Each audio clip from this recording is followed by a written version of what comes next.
Let's continue with the chapter 8 part of the Richdadpoordad series. In another example, I hold a small portion of my assets in tax lien certificates instead of CDs. I earn 16% per year on my money, which certainly beats the 5% the bank offers. The certificates are secured by real estate and enforced by state law, which is also better than most banks. The formula they have brought on makes them safe. They just lack liquidity. So I took at them as 2 to 7 year CDs. Almost every time I tell someone, especially if they have money in CDs, that I hold my money this way, they will tell me it's risky. They tell me why I should not do it. When I ask them where they get the information, they say from a friend or an investment magazine. They have never done it and they are telling someone who's doing it why they shouldn't. The lowest yield I took for is 16%, but people who are filled with doubt are willing to accept 5%. Doubt is expensive. My point is that it's those doubts and cynicism that keep most people poor and playing it safe. The real world is simply waiting for you to get rich. Only a person's doubt keeps them poor. As I said, getting out of the rat race is technically easy. It doesn't make much education, but those doubts are cripplers for most people. Cynicism never win, said Rich Dad. Unchecked doubt and fear creates a cynic. Cynic criticize and winners analyze was another of his favorite sayings. Rich Dad explained that that criticism blinded while analysis opened eyes. Analysis allowed winners to see that critics were blind and to see opportunities that everyone else missed. And finding what people miss is the key to my success. Real estate is a powerful investment tool for anyone seeking financial independence or freedom. It is a unique investment tool, yet every time I mention real estate as a vehicle, I often hear I don't want to fix toilets. That's what Peter Lynch calls noise. That's what my rich dad would say. It is the cynic talking. Someone who criticizes and does not analyze, someone who lets their doubts and fears close their mind instead of open their eyes. So when someone says I don't want to fix toilets, I want to fire back, what makes you think I want to? They are saying a toilet is more important than what they want. I talk about freedom from the rat race and they focus on toilets. That is the thought pattern that keeps most people poor. They criticize instead to analyze. I don't want hold the key to your success. Rich dad would say, because I too do not want to fix toilets. I shop hard for a property manager who does fix toilets. And by finding a great property manager who runs houses or apartments, well, my cash flow goes up. But more importantly, a great property manager allows me to buy more real estate since I don't have to fix toilets. A great property manager is the key to success in real estate.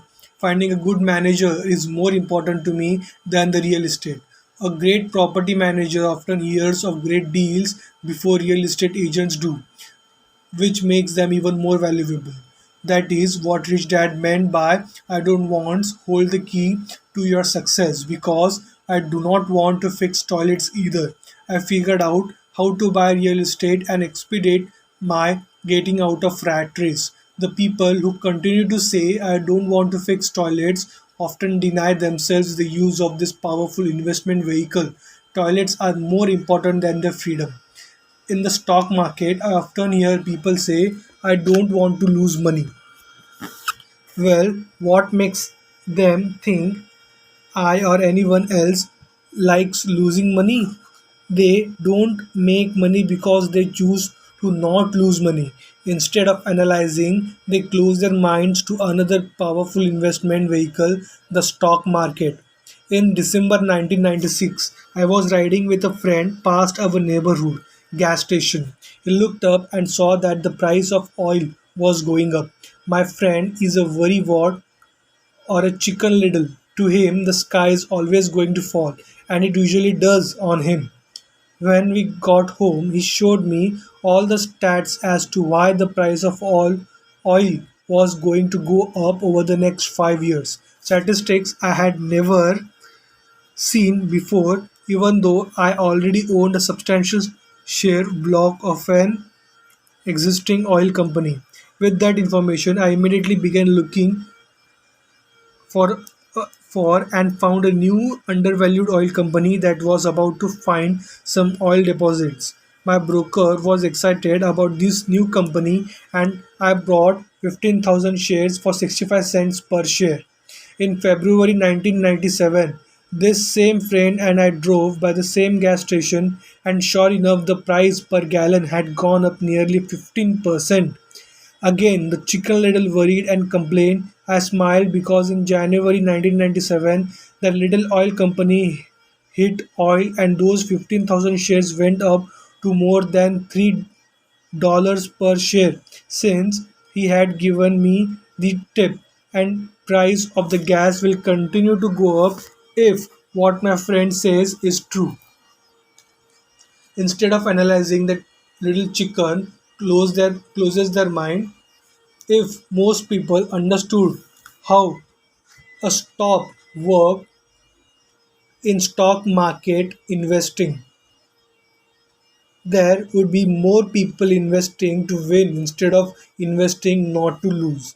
A stop is simply a compound command that sells your stock automatically if the price begins to drop, helping to minimize your losses and maximize some gains. It's a great tool for those who are terrified of losing. So, whenever I hear people focusing on their I don't wants rather than what they do want, I know the noise in their head must be loud. Chicken Little has taken over their brain and is yelling. The sky is falling and toilets are breaking. So they avoid their don't wants, but they pay a huge price. They may never get what they want in life. Rich Dad gave me a way of looking at Chicken Little. Just do what Colonel Sanders did at the age of 66. He lost his business and began to live on his social security check. It wasn't enough. He went around the country selling his recipe for fried chicken. He was turned down 1009 times before someone said yes, and he went on to become a multi-millionaire at an age when most people are quitting. He was a brave and tenacious man. Rich Dad said of Harlan Sanders. So when you are in doubt and feeling a little afraid, just do what Cole Sanders did to his little chicken. He fried it. Reason number three, laziness. Busy people are often the most lazy. We have all heard stories of a businessman who works hard to earn money. He works hard to be a good provider for his wife and children. He spends long hours at the office and brings work home on weekends. One day he becomes home to an empty house. His wife has left with the kids. He knew he and his wife had problems, but rather than work to make the relationship strong, he stayed busy back at work. Dismayed, his performance at work slips and he loses his job. Today, I often meet people who are too busy to take care of their wealth, and there are people too busy to take care of their health. The cause is the same. They are busy, and they stay busy as a way of avoiding something they do not want to face. Nobody has to tell them. Deep down, they know. In fact, if you remind them, they often respond with anger or irritation. If they aren't busy at work or with the kids, they are often busy watching TV, fishing, playing golf, or shopping. Yet, deep down, they know they are avoiding something important. That's the most common form of laziness. Laziness by staying busy. So, what is the cure for laziness? The answer is a little greed. For many of us, we were raised thinking of greed or desire as bad. Greedy people are bad people. My mom used to say, yet we all have inside of us this yearning to have nice things, new things, or exciting things. So, to keep that emotion of desire under control, often parents found ways of suppressing that desire with guilt. You only think about yourself. Don't you know you have brothers and sisters? Was one of the mom's favorites. Or you want me to buy you what? Was a favorite of my dad. Do you think we are made of money? Do you think money grows on trees? We are not rich people. It wasn't so much the words but the angry guilt trip that went with the words that got to me. Or the reverse guilt trip was the I am sacrificing my life to buy this for you. My I am buying this for you because I never had this advantage when I was a kid. I have a neighbor who is stone broke but can't park his car in his garage. The garage is filled with toys for his kids. Those spoiled brats get everything they ask for. I don't want them to know the feeling of want are his everyday words. He has nothing set aside for their college or his retirement, but his kids have every toy ever made. He recently got a new credit card in the mail and took his kids to visit Las Vegas. I'm doing it for the kids, he said, with great sacrifice. Rich Dad forbade the words I can't afford it. In my real home, that's all I heard. Instead, Rich Dad required his children to say, how can I afford it? His reasoning, the words, I can't afford it, shut down your brain. It didn't have to think anymore. How can I afford it opened up the brain, forced it to think and search for answers. But most importantly, he felt the words, I can't afford it, were a lie. And the human spirit knew it. The human spirit is very, very powerful. He would say it knows it can do anything. By having a lazy mind that says I can't afford it, a war breaks out inside you. Your spirit is angry and your lazy mind must defend its lie. The spirit is screaming, come on, let's go to the gym and work out. And the lazy mind says, but I'm tired. I worked really hard today. Or the human spirit says, I am sick and tired of being poor. Let's get out there and get rich. To which the lazy mind says, rich people are greedy. Besides, it's too much bother. It's not safe. I might lose money. I am working hard enough as it is. I have got too much to do at work anyway. Look at what I have to do tonight. My boss wants it finished by the morning. I can't afford it. Also brings up sadness, a helplessness that leads to despondency and often depression. Apathy, in other words. How can I afford it? It opens up possibilities, excitement, and dreams. So, Rich Dad was not so concerned about what you wanted to buy, but that how can I afford it? Created a stronger mind and a dynamic spirit. Thus, he rarely gave Mike or me anything. Instead, you'd ask, how can you afford it? And that included college, which we paid for ourselves. It was not the goal, but the process of attaining the goal we desired that he wanted us to learn. The problem I sense today is that there are millions of people who feel guilty about their greed. It's an old conditioning from their childhood, their desire to have a finer things that life offers. Most have been conditioned subconsciously to say, you can't have that or you will never afford that. When I decided to exit the rat race, it was simply a question, how can I afford to never work again? And my mind began to kick out answers and solutions. The hardest part was fighting my real parents. Dogma of we can't afford that, or stop thinking only about yourself, or why don't you think about others, and other such words designed to instill guilt to suppress my greed. So, how do you beat laziness? The answer is a little greed. It's that radio station, y, uh, FM, which stands for What's in It for Me, WIIFM, which stands for what's in it for me. A person needs to sit down and ask, what's in it for me if I'm healthy, sexy, and good looking? Or what would my life be like if I had to work again? Or what would I do if I had all the money I needed? Without that little greed, the desire to have something better, progress is not made. Our world progresses because we all desire a better life.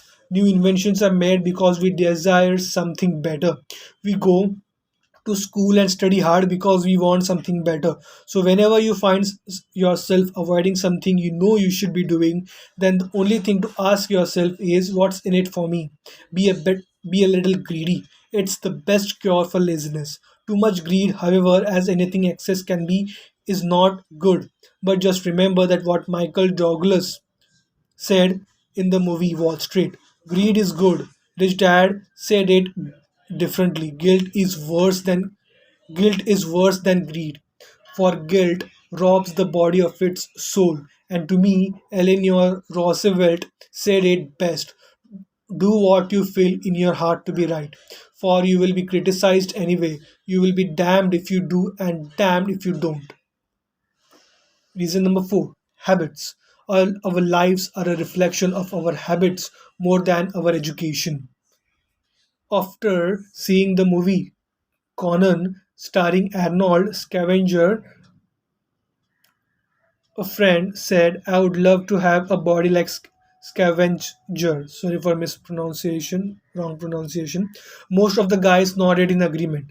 I even heard he was really puny and skinny at one time. Another friend added, yeah, I heard that too. Another one added, I heard he has a habit of working out almost every day in the gym. Yeah, I will bet he has to. Nah, said the group cynic. I will I bet he has born that way. Besides, let's stop talking about Arnold and get some beers. This is an example of habits controlling behavior. I remember asking my rich dad about the habits of the rich. Instead of answering me outright, he wanted me to learn through example as usual. When does your dad pay his bills? Rich dad asked. The first of the month, I said. Does he have anything left over? He said. Very little, I said. That's the main reason he struggles, said Rich Dad. He has bad habits. Your dad pays everyone else first. He pays himself last, but only if he has anything left over, which he usually doesn't, I said. But he has to pay his bills, doesn't he? You are saying he shouldn't pay his bills? Of course not, said Rich Dad. I firmly believe in paying my bills on time. I just pay myself first before I pay even the government. But what happens if you don't have enough money? I asked. What do you do then? The same, Rich Dad said Rich Dad. I still pay myself first. Even if I'm short on money, my asset column is far more important to me than the government. But I said, don't they come after you? Yes. If you don't pay, said Rich Dad. Look, I did not say not to pay. I just said I pay first myself, even I'm short of money. But I replied, how do you do that? It's not how, the question is why, Rich Dad said. Okay, why? Motivation, said Rich Dad. What do you think will complain louder if I don't pay them? Me or my creditors? Your creditors will definitely scream louder than you. I said, responding to the obvious, you wouldn't say anything if you didn't pay yourself. So you see, after paying yourself, the pressure to pay taxes and other creditors is so great that it forces me to seek other forms of income. The pressure to pay becomes my motivation. I have worked extra jobs, started other companies, traded in stock markets, anything just to make sure those days don't start yelling at me. That pressure made me work harder, forced me to think, and all in all made me smarter and more active when it comes to money. If I had paid myself last, I would have felt no pressure, but I would be broke. So it is the fear of the government or other people you owe money so that motivates you. That's right, said Rich Dad. You see, government bill collectors are big bullies. So are bill collectors in general. Most people give into these bullies. They pay them and never pay themselves. You know the story of the 96-pound weakling who gets sand kicked in his face?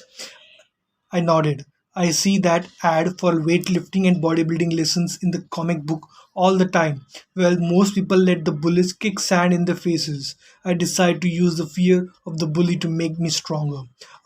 Others get weaker.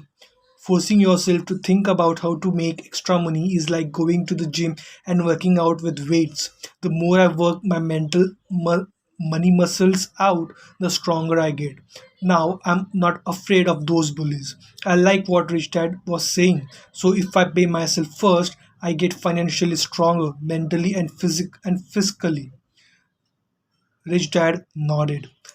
And if I pay myself last or not at all, I get weaker. So people like bosses, managers, tax collectors, bill collectors, and landlords push me around all my life. Just because I don't have good money habits, Rich Dad nodded, just like the 96-pound weakling. Reason number 5, arrogance. Arrogance is ego plus ignorance. What I know makes me money. What I don't know loses me money. Every time I have been arrogant, I have lost money, because when I'm arrogant I truly believe that what I don't know is not important. Rich Dad would often tell me, I have found that many people use arrogance to try to hide their own ignorance. It often happens when I'm discussing financial statements with accountants or even other investors. They try to bluster their way through the discussion. It is clear to me that they don't know what they're talking about. They are not lying, but they are not telling the truth. There are many people in the world of money, finances, and investments who have absolutely no idea what they're talking about. Most people in the money industry are just spouting off sales pitches like used car salesmen. When you know you are ignorant in a subject, start educating yourself by finding an expert in the field or find a book on the subject. Okay, I will end this chapter here, and I will see you guys in the next chapter. The next chapter says getting started. Okay, thank you for listening.